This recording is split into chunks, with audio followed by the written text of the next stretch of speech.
Pois muito bem, galera do YouTube, tô na área para mais uma aula do canal Smart Groups. E na aula de hoje nós vamos dar início a uma nova série do nosso canal que vai falar sobre estatística básica. Na aula número 1, nós vamos conceituar a estatística, falar um pouco a respeito da chamada linguagem estatística e discutir a importância da organização dos dados em estatística.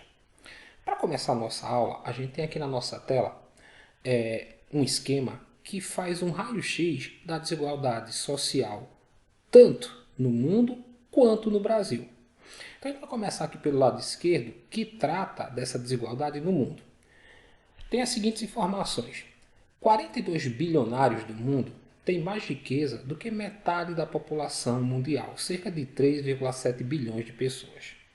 Fala também que 1% das pessoas mais ricas do mundo tem mais riqueza do que os outros 99%.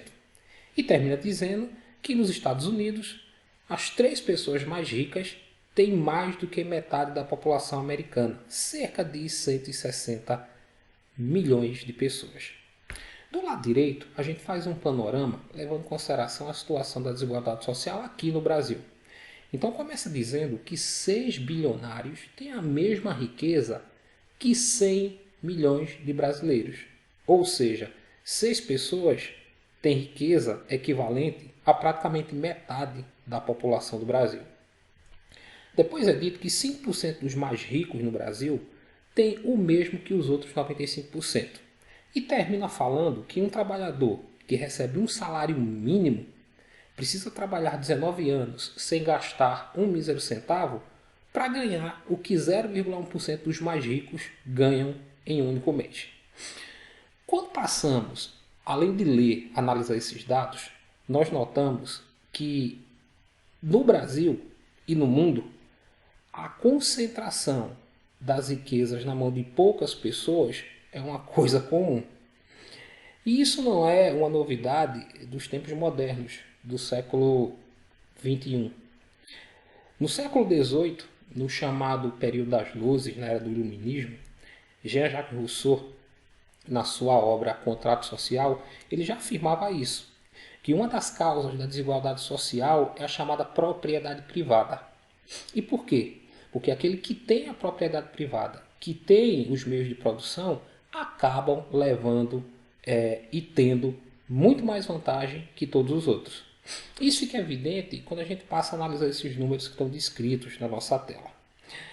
Nós vamos analisar esses dados que estão aqui, levando-se em conta que a maioria das sociedades que estão espalhadas ao redor do mundo vivem em um sistema capitalista. Mas a desigualdade social ela não é uma cria do sistema capitalista. A desigualdade social já existia em outros tempos e em outros meios de produção.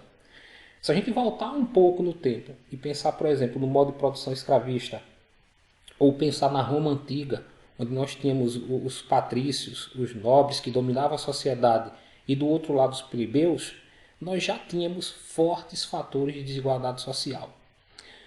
Então a pergunta é, então o que causa hoje a desigualdade social? Será a má distribuição de renda, como está exposto aí nessas informações da nossa tela? Ou é a falta de acesso a recursos básicos pelas populações mais carentes? É a falta de investimento em áreas sociais como saúde, educação, saneamento e cultura? Ou ainda seria a corrupção? Tem vários fatores que fazem uma parcela pequena da sociedade manter os seus privilégios, enquanto a grande maioria fica dependendo dos investimentos, tanto públicos quanto privados, que na maioria das vezes nem chegam ao seu destino final. Eu acho que vocês perceberam, notaram, que a partir de um conjunto de dados estatísticos, nós fizemos uma discussão sociológica sobre a desigualdade social. E é essa a função da estatística. Essa é a função desses dados. Permitir que a gente possa analisar essas informações de maneira crítica e chegar a conclusões que possam dar parâmetros para melhorar a sociedade que nós vivemos.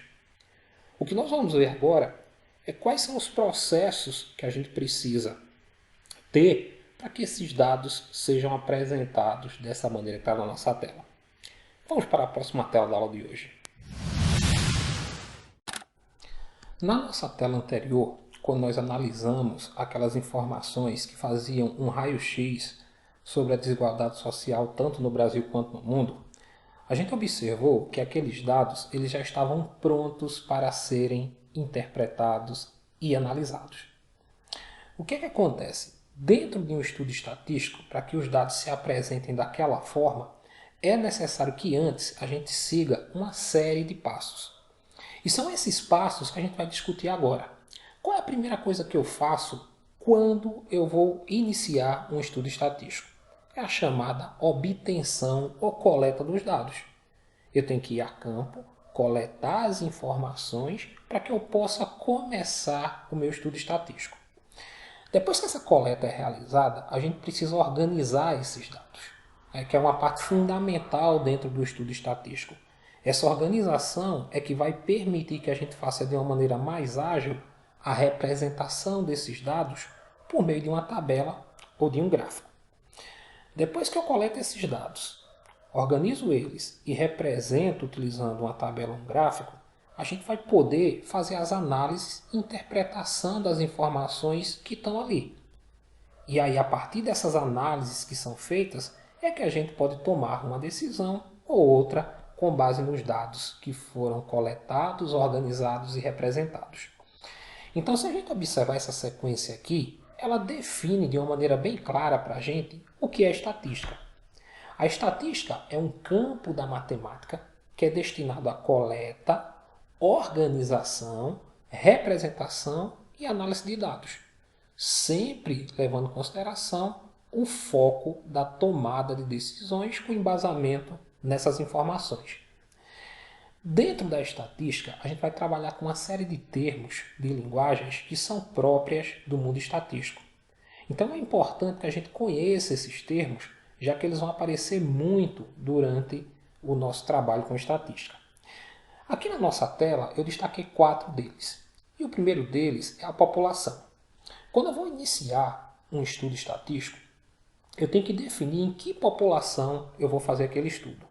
Então, a população é esse todo onde eu defino que vou iniciar o meu trabalho com a estatística. Cada pessoa que compõe essa população aqui é um indivíduo dela. Ou seja, a população é um todo, cada um que compõe essa população é um indivíduo. Nem sempre, e aí por vários motivos, é possível a gente usar a população inteira para fazer um estudo estatístico. Então, o que é que a gente faz? A gente pega a parte representativa dessa população para fazer esse estudo. E essa parte representativa é a chamada amostra. Por fim, depois que a gente já definiu a população que vai trabalhar e tirou a amostra que a gente quer, a gente tem que definir o que vai pesquisar. Qual é a característica que vai ser pesquisada dentro daquela amostra que eu tenho? Eu vou pesquisar o quê? O peso dessas pessoas? Eu vou pesquisar a altura dessas pessoas? Eu vou pesquisar a idade dessas pessoas? Então a variável nada mais é que a característica que vai ser pesquisada nessa amostra aqui. Na nossa próxima tela, a gente tem aqui uma sequência lógica de como a gente usa esses termos quando a gente começa a fazer o estudo estatístico. Então a primeira coisa que a gente vai definir é a característica. O que é que eu quero pesquisar na minha população? Então, por exemplo, digamos que eu vá pesquisar aqui a altura das pessoas de uma determinada população. A altura do nosso caso é a nossa característica que eu vou pesquisar, é a nossa variável. Bem, depois que eu defino o que eu vou pesquisar, eu tenho que ver em que população eu vou fazer isso. Então, escolhendo essa população, eu vou começar a pensar como é que vai ser feito o meu trabalho estatístico. Só que nem sempre, e aí por vários motivos, inclusive os quantitativos e de custo, é possível a gente usar uma população inteira para fazer um estudo estatístico. Por motivos de quantidade e de custo financeiro. Então o que é que a gente faz? A gente vem nessa população e pega uma parte representativa dela. Essa parte representativa que eu vou usar para fazer o meu estudo é o que a gente chama de amostra. Na próxima tela, a gente vai começar a discutir um pouco como é que a gente faz para classificar essas características, essas variáveis que a gente vai estudar dentro de determinada população. que é a chamada mensuração de variáveis. As variáveis, elas podem ser de dois tipos, podem ser quantitativas e qualitativas. Quando é que uma variável é quantitativa? Quando ela pode ser representada por um número, seja ele inteiro ou decimal. E qualitativa, quando ele não pode ser representado por um número inteiro nem decimal. Quando o número não representa essa variável, ela é qualitativa. Só que as variáveis quantitativas ainda podem ser discretas e contínuas, e as qualitativas nominal e ordinal. Agora vamos ver através aqui de exemplos o que é cada tipo de variável desse. Imagina o seguinte, eu tenho aqui variável quantitativa discreta. Imagina que numa cidade eu vou fazer um estudo sobre o número do sapato que as mulheres calçam nessa cidade. Aí eu vou pegar uma amostra e fazer minha pesquisa. No Brasil, os números do sapato geralmente são números inteiros. O sapato pode ter o número 38, 37, 36, 35, 34. Ou seja, a minha variável, que é o número do sapato, pode ser representada por um número, no caso aqui 38, e um número inteiro. Então, quando isso acontece, a variável é quantitativa, mas é discreta.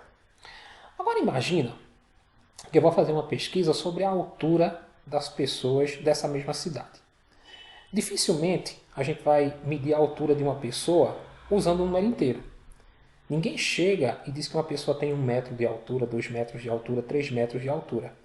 É mais comum que a altura de uma pessoa seja 1,75 m, 1,60 m, 1,50 m, 1,80 m, 1,90 m. Então o que a gente nota? A altura de uma pessoa é uma variável que é representada por número, mas não é mais um número inteiro, é um número decimal.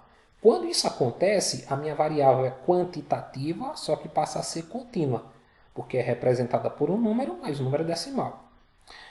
Uma variável vai ser qualitativa, nominal, quando ela não pode ser representada por número, mas também não tem uma ordem pré-estabelecida, que necessariamente não precisa ser uma ordem numérica. Na maioria das vezes não é uma ordem numérica, já que não pode ser representado por número. Por exemplo, vamos dizer que eu vou fazer uma pesquisa sobre a raça de uma pessoa. A pessoa pode ser negra, pode ser parda, pode ser branca, pode ser mulato, pode ser caboclo. Então, o que acontece? Eu não posso representar a raça de uma pessoa por meio de um número. Nem tem uma ordem pré-estabelecida para falar da raça de uma pessoa. Então, nesse caso, a variável é qualitativa porque não pode ser representada por número, mas é qualitativa nominal.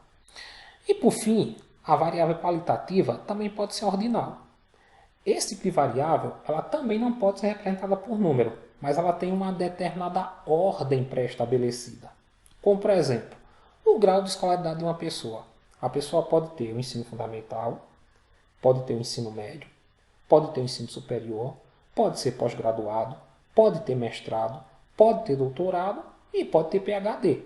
Então, eu falei todos os graus de escolaridade, mas estabeleci uma ordem, do menor para o maior grau. Quando isso acontece, eu tenho uma variável que é qualitativa, porque não pode ser representada por número, mas é ordinal, porque apesar de não ter uma representação numérica, ela segue uma determinada ordem. Ok? Vamos para a próxima tela da aula de hoje.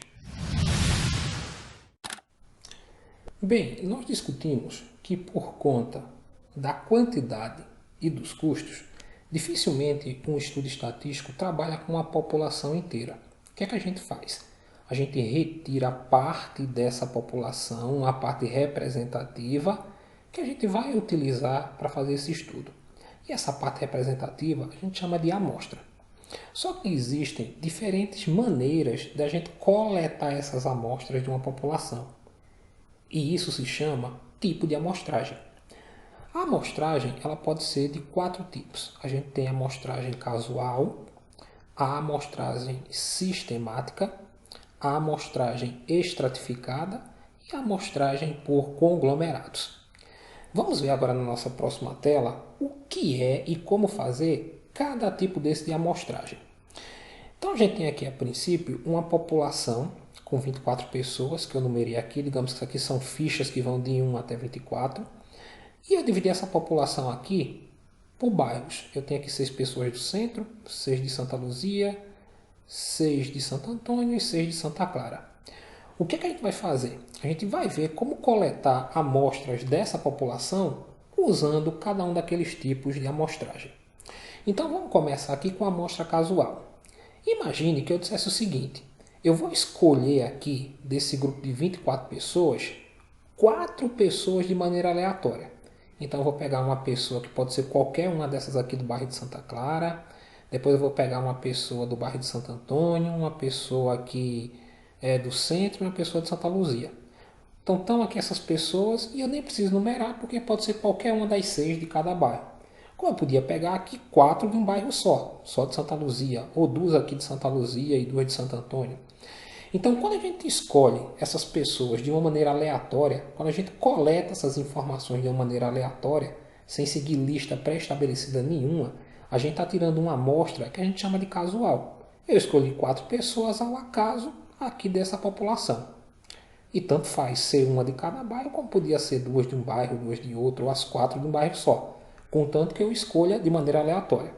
Então, é assim que a gente obtém uma amostra casual. Quando a amostra é sistemática, aí já muda o processo de escolha.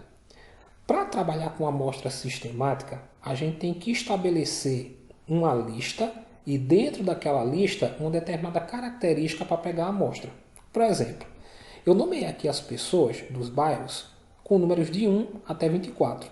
E digamos que eu vou escolher aqui 4 pessoas com fichas, ou que têm fichas que são múltiplos de 6. Então, obrigatoriamente, eu teria que escolher a pessoa de número 6, 12, 18 e 24. Porque são as pessoas que estão com as fichas múltiplos de 6. Então, o que eu fiz aí?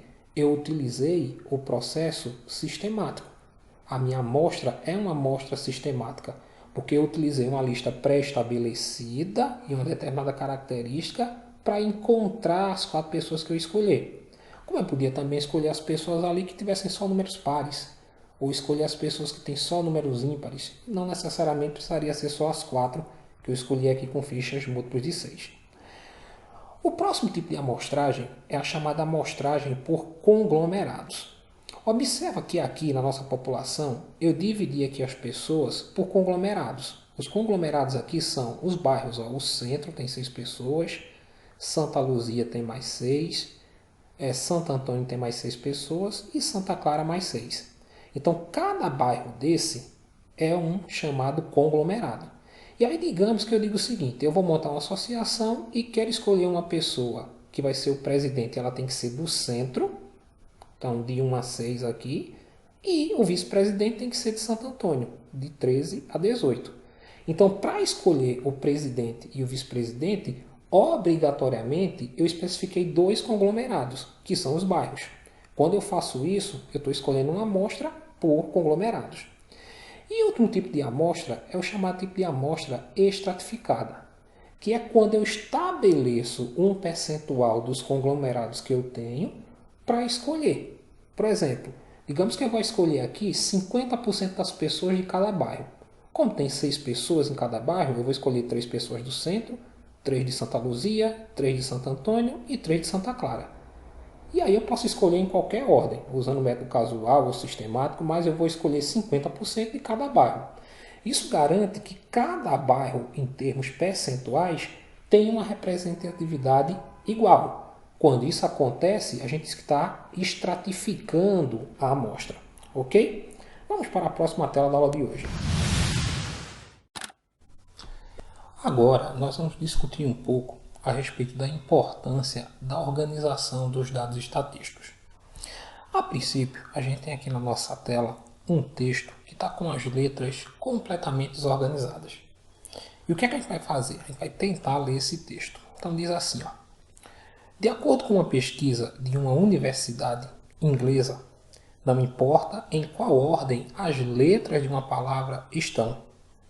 A única coisa importante é que a primeira e a última letras estejam no lugar certo.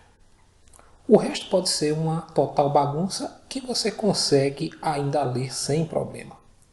Isto é porque nós não lemos cada letra sozinha, mas a palavra como um todo. Legal, não é mesmo? De autor desconhecido. Então o que é que a gente nota? Apesar das letras que se encontram nesse texto estarem desorganizadas, como a primeira e a última letra de cada palavra está no lugar correto, a gente consegue ler essa palavra.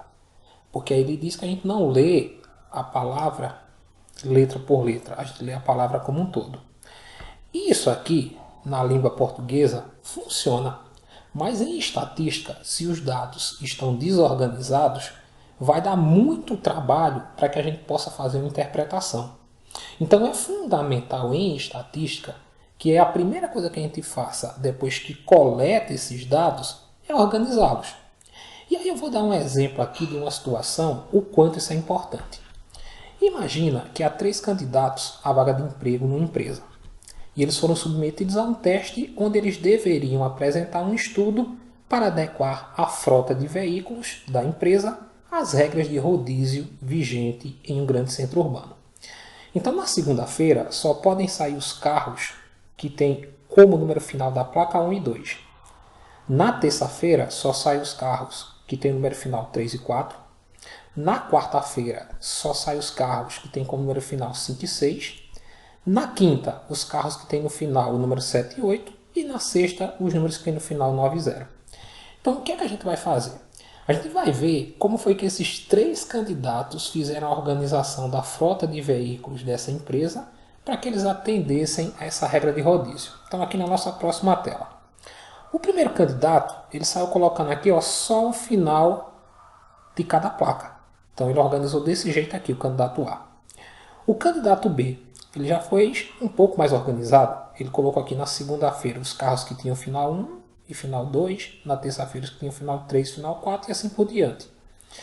E o terceiro candidato C, ele fez o seguinte, ele identificou os carros que podiam sair na segunda-feira, com final 1 e 2, e viu que do total de carros da empresa só tinha 28 que podiam circular na segunda. Depois 25 que podiam circular na terça, 21 na quarta, 23 na quinta e 23 na sexta. Se eu observar agora esses 3 modelos de organização de dados que esses candidatos fizeram, qual deles a gente escolher para contratar para essa vaga de empresa? Esse primeiro aqui, o candidato A, o candidato B ou o candidato C? Bem, o candidato A colocou aqui o final das placas de todos os carros, mas colocou de uma maneira que fica até difícil saber quantos carros vai sair na segunda-feira. Que a gente vai contar aqui e talvez até se perca no meio dessa contagem, porque ele só colocou o final e nem em ordem, colocou tudo junto. O candidato B, ou a candidata B, ela já organizou, mas mesmo assim a gente tem que contar aqui para descobrir quantos carros vão sair na segunda-feira. Já o candidato C, quando a gente olha aqui para o lado, ele já diz a quantidade de carros que podem rodar na segunda-feira. Então, se eu fosse contratar um desses candidatos, com certeza eu não contrataria o candidato A, nem o candidato B. Eu contrataria o candidato C. E por quê? Porque o candidato C, ele organizou essas informações, esses dados de uma maneira que fica muito mais simples eu identificar, por exemplo, quantos carros essa empresa pode ter na rua na segunda-feira, na terça, na quarta, na quinta e na sexta. Então a gente percebe o quanto é importante organizar os dados em estatísticas. Quanto mais organizado esses dados estiverem, mais fácil vai ser a interpretação que a gente vai fazer dessas informações. Bem, galera, essa foi nossa primeira aula sobre estatística básica. Nela a gente viu um pouco sobre o conceito de estatística, sobre a linguagem estatística e a importância da organização dos dados estatísticos. Eu espero que vocês tenham gostado. Se vocês gostaram, deixem aí o seu like, façam o seu comentário, compartilhem aí o nosso vídeo nas redes sociais e aproveita, se inscreve aí no nosso canal para estar nos dando aquela força, aquela moral grandiosa de sempre. Foi mais uma vez um imenso prazer estar com vocês. Não esquece, agora ficou fácil aprender matemática. Até o nosso próximo encontro.